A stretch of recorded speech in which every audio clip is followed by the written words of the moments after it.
અત્યારે સમય થોડો બદલાયો. માતા પિતા હોય ને એ પોતાના સંતાનોને સમય આપવાના બદલે એ ટીવી ચાલુ કરીને છોકરા બેઠા હોય. એટલે આપણું બાળક ભક્તો ક્યાં ફરક પડી જાય ખબર છે? એનામાં પોતાના મા બાપ સમય ન કાઢે ને સંતાનો માટે, અને પારકા શબ્દો સાંભળે છે. આમ તો એવું છે કે દુનિયા જે દિશા તરફ જાય છે ને એવી વિચિત્ર દિશા છે. એનું પરિણામ, એનું ફળ એ દુઃખ સિવાય કાંઈ નથી.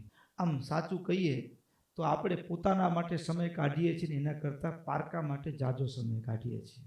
આ મોબાઈલ છે, મોબાઈલમાં આપણે આમ જોતા હોઈએ, રીલ્સ જોઈએ, વિડીયા જોઈએ, બધું જોઈએ, જેને માટે આપણે કલાકોના કલાકો સમય કાઢી નાખીએ. આપણે માંદા પડીએ તો એને કંઈ લેવા દેવા ખરા? જેને આપણી સાથે કોઈ સંબંધ જ નથી એને આપણે ચાહશું તો શું મતલબ છે? એને આપણે પ્રેમ કરશું, ઈ જેમ ખાય છે, ઈ જેવા કપડાં પહેરે છે એવા કપડાં પહેરશું, ઈ જેમ બોલે છે એવા ડાયલોગ બોલશું, તો શું લાભ લ્યો? લાભ ખરો? કઈ લાભ નહીં. પણ માણસ ભૂલ ક્યાં કરે છે?